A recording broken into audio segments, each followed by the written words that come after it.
Я сам сейчас нахожусь на испытательном полигоне в его окрестностях. Снова я выхожу на связь. И сегодня я, как обычно, хочу сказать вам, что я никого ни к чему не призываю. Я лишь хочу, чтобы вы поняли, что мир не такой, каким он кажется нам всем. Он намного сложнее и многограннее. В нем происходят пугающие вещи, о которых многие из вас даже не подозревают.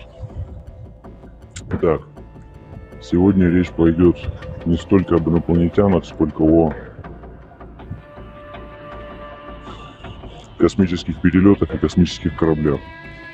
Что нам доподлинно известно о космических кораблях инопланетян? Очень малое, поскольку мы не располагаем возможностью перемещения между планетами и перемещения даже на некоторые из планет Солнечной системы. Хотя я уверяю вас, астрономы и телескопы, в том числе этот самый пресловутый Хаббл, они имеют полное представление о расположении космических баз инопланетян, в частности на орбите Ганимеда. На этой инопланетной базе, нынче она заброшена, происходят ужасающие вещи, связанные с похищением людей, а именно женщин. Что касается космических кораблей, в настоящее время доподлинно известно, что один из заброшенных кораблей находится на поверхности Луны. Видео об этом просочилось в интернет, в сеть, но было блокировано и удалено. В настоящее время его очень трудно найти. Это громадный корабль размером больше, чем Манхэттен. И в настоящее время этот сигарообразный объект находится на поверхности Луны. Что касается возможности перемещения в пространстве, то здесь вопрос стоит не так однозначно. Мы в настоящее время не имеем возможности запускать космические аппараты со скоростью, превышающей скорость света.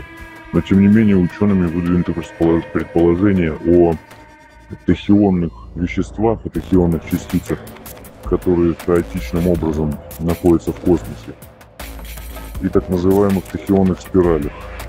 Если объект попадает в тахионную спираль,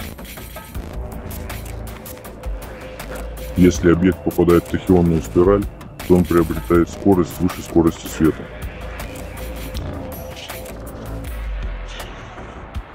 Что отрицательно и негативно может сказаться на персонале этого корабля и на его экипаже. Кроме того, учеными выдвигается теория о субпространстве, неизвестной оболочке, находящейся в космосе, при попадании в которую вещества и материалы также могут приобретать сверхсветовую скорость. Но это краткий экскурс в физику.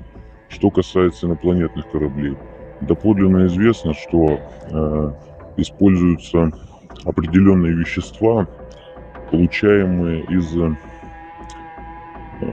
полуживых материальных или биологических объектов, которые в науке принято называть интерпилами.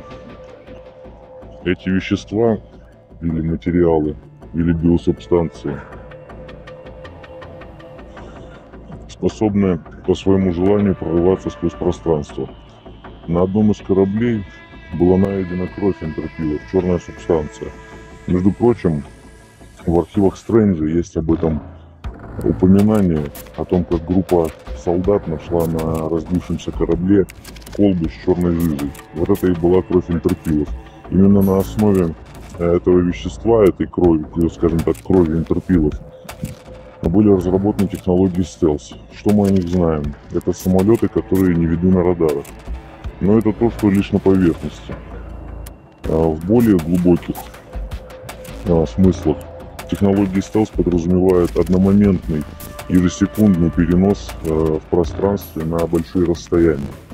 Как это делается, я не могу ответить на этот вопрос, потому что я не физик, я не обладаю этой информацией. Я бывший военный, который занимался охраной секретных полигонов, где проводились разработки инновационных технологий, полученных от НЛО, от инопланетян.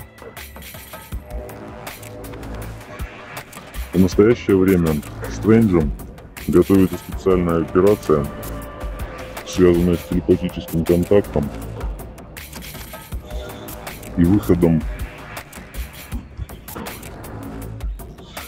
на контакт с человеком, который случайно оказался на одном из таких кораблей. В настоящее время он пребывает там, и с ним проводится телепатический контакт.